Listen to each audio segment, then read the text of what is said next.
ഉൽപ്പത്തി 12:10. ദേശത്ത് ക്ഷാമമുണ്ടായി. ദേശത്ത് ക്ഷാമം കഠിനമായി തീർന്നതുകൊണ്ട് അബ്രാം മിസ്രയീമിൽ ചെന്ന് പാർപ്പാൻ അവിടേക്ക് പോയി. ദൈവം അബ്രഹാമിനെ വിളിച്ചു, ഞാൻ നിന്നെ കാണിപ്പാനിരിക്കുന്ന ദേശത്തേക്ക് പോക എന്നും പറഞ്ഞ് ഇറക്കി. അബ്രാം ദൈവം പറഞ്ഞതനുസരിച്ച് ഇറങ്ങി യാത്ര ചെയ്തുകൊണ്ടിരുന്നു. എന്നാൽ ദേശത്ത് ക്ഷാമമുണ്ടായപ്പോൾ അബ്രാം മിസ്രയീമിലേക്ക് പോയി. സറായി സൗന്ദര്യമുള്ള സ്ത്രീയായിരുന്നതുകൊണ്ട് അവളെ ഫറവോൻ തൻ്റെ കൊട്ടാരത്തിലേക്ക് കൊണ്ടുപോകുവാൻ ഇടയായി. ദൈവാലോചനയില്ലാത്ത ഒരു പോക്ക്, ദൈവസാന്നിധ്യമില്ലാത്ത ഇടത്തേക്ക്, ജാതികളുടെ ഇടയിലേക്ക്, അത് കഠിനമായ പ്രശ്നത്തിൽ എത്തിച്ചേരുവാൻ ഇടയായി തീർന്നു.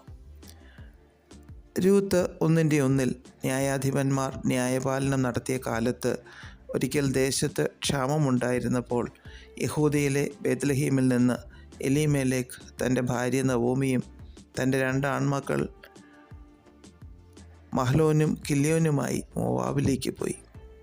ദൈവത്താൽ ശപിക്കപ്പെട്ട ദേശത്തിലേക്ക് അവർ പോയി. പിന്നീട് സംഭവിച്ചത് വളരെ ദുഃഖകരമായതാണ്. എലിമേലേക്കും 2 ആൺമക്കളും മരിക്കുവാനിടയായി.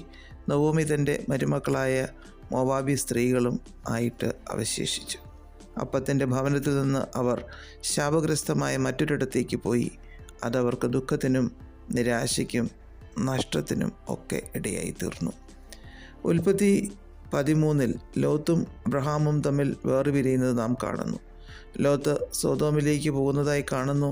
അത് യഹോവയുടെ തോട്ടം പോലെ ആയിരുന്ന ഒരു സ്ഥലമായിരുന്നു. എന്നാൽ അവിടുത്തെ ജനങ്ങൾ മഹാപാപികളായിരുന്നു. ദൈവകോപത്തിന് ഇടം കൊടുക്കുന്ന എല്ലാം അവരുടെ ഇടയിലുണ്ടായിരുന്നു. ദൈവകോപം അവരെ നിഗ്രഹിച്ചു. ലോത്തിൻ്റെ ഭാര്യയെ നഷ്ടപ്പെടുവാനിടയായി. മക്കൾ വലിയ പാപത്തിലേക്ക് വീണു. ദൈവഹിതമില്ലാത്ത, ദൈവസാന്നിധ്യമില്ലാത്ത ഇടത്തേക്ക് പോയി കഷ്ടത്തിലാകുവാൻ ഇടയായി.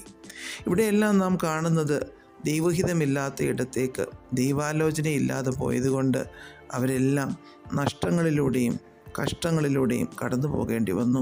ദൈവകോപത്തിന് ഇടയായി തീർന്നു. നമ്മുടെ മുൻപിൽ ഇവ ദൃഷ്ടാന്തമായിരിക്കുന്നു.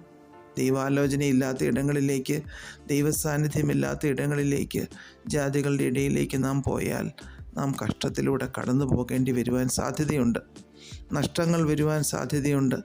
ദൈവം നമ്മെ ആക്കിയിരിക്കുന്ന സ്ഥാനത്ത് എത്ര കഷ്ടം വന്നാലും ദൈവത്തിൽ ആശ്രയിച്ച് നിലനിൽക്കാൻ നാം തീരുമാനിച്ചാൽ ദൈവം നമ്മെ ശ്രേഷ്ഠമായി കരുതും.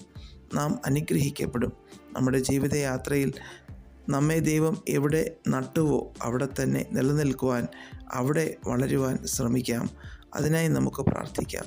അതിൽ എന്ത് പ്രയാസം വന്നാലും ദൈവം കരുതുമെന്ന് ഉറച്ച് വിശ്വസിക്കാം. പ്രാർത്ഥിക്കാം. പ്രിയ പിതാവേ, അങ്ങ് ഞങ്ങളെ നട്ടിട്ടുള്ള ഇടങ്ങളിൽ വളരുവാൻ ഞങ്ങളെ സഹായിക്കണമേ. യേശുക്രിസ്തുവിൻ്റെ നാമത്തിൽ ആമേൻ. God bless us all.